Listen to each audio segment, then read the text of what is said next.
साथियों नमस्कार। आज हम आप लोगों को बताएंगे 3 मिनट के अंदर कि संज्ञा किससे कहते हैं।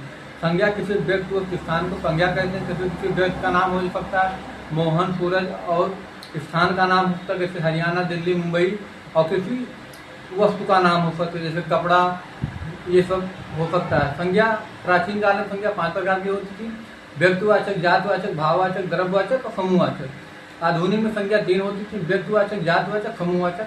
जातवाचक के 2 भेद होते थे। कौन कौन? एक होता है भाव द्रव्यवाचक, एक समूहवाचक। और अगर आपसे यह पूछे कि मूल रूप से संज्ञा कितनी होती तो 2 होती। कौन कौन है? यथार्थवाचक, भाववाचक।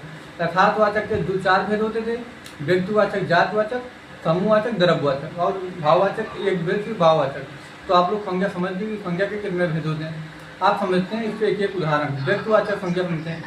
व्यक्तिवाचक संज्ञा दुनिया में अकेली हूँ और इसका बहुवचन नहीं बन सकता है, सिर्फ या ये वस्तु को दर्शाती है। जैसे मोहन, राम, दिल्ली, मुंबई एक स्थान का मतलब बोध कराती है। जैसे दिल्ली पूरी पृथ्वी पर एक है, इसके अलावा और नहीं, दिल्ली का बहुवचन नहीं बना सकती। जैसे किसी का नाम हो गया यमुना नाम हो गया, तो यमुना विशेष है, इसके अलावा यमुना नहीं है। मतलब यमुना जैसे और नहीं, यमुना विशेष है, विशेष। किसी आप नदी का नाम ले, गंगा, तो गंगा एक है। आप किसी स्थान का आप किसी का नाम ले सकते हैं। मतलब सूरज, तो सूरज विशेष है दुनिया में, इसके जैसे और होंगे उनके हम विशेष हैं। तो आप लोग समझ लीजिए व्यक्तिवाचक। अब जातवाचक समझते हैं। जातवाचक मतलब जिसके जैसे और हो, इसका बहुवचन बन सकता है। जैसे मतलब जिसके जैसे और, जैसे घर, तो घर एक नहीं होते, घर अनेक होते। जैसे घर के घरे हो जाते हैं, घर हो जाता है।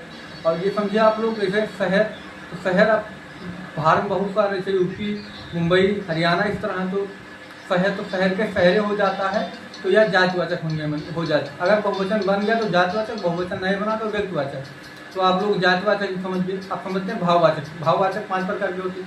सबसे पहले हम समझते हैं मतलब द्रव्यवाचक संज्ञा। द्रव्यवाचक संज्ञा उसे कहते हैं जिसे नापा तोला न जा सके, केवल नापा तोला जा सके, गिनती नहीं की जा सकती। जैसे पानी है, तो पानी को आप फिर नाप तोल सकते, गिनती नहीं कर सकते। जैसे डालडा, रिफाइंड, कोयला, जल, ये सब आदि पदार्थ होते हैं जो सिर्फ आप इसे मतलब नाप तोल सकते हैं, गिन नहीं सकते हैं। आप लोग समझ गए द्रव्यवाचक किसे कहते हैं। अब इसके आगे हम चलते हैं अपने समूहवाचक संज्ञा। समूहवाचक संज्ञा उसे कहते हैं जो एक समूह का बोध कराते हैं, मतलब संगठन का बोध कराते हैं, समूहवाचक संज्ञा कहते हैं। जैसे आर्मी, पुलिस, स्कूल, घर, परिवार, गुच्छा। जैसे आप आर्मी की बात करें तो आर्मी में एक संगठन होता है। संगठन में समूह होता है कि कितने रहते हैं। आप परिवार ले लीजिए, परिवार में आप जैसे 10 सदस्य रहते हैं, तो एक समूह का बोध होता है। आप समझ गए।